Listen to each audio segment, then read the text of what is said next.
حضور نبی کریم صلی اللہ علیہ وآلہ وسلم نے ارشاد فرمایا، جس نے مجھ پر ایک بار درود بھیجا اللہ تعالیٰ اس پر 10 بار رحمت نازل فرمائے گا۔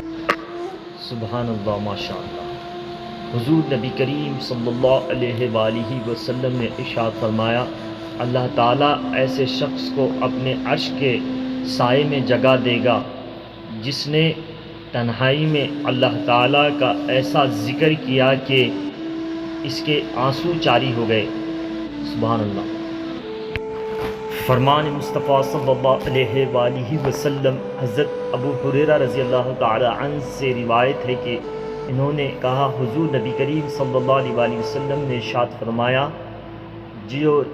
جس شخص نے ایمان اور احتساب کے ساتھ رمضان کا روزہ رکھا اس کے پچھلے گناہ معاف کر دیے جاتے ہیں۔ سبحان اللہ۔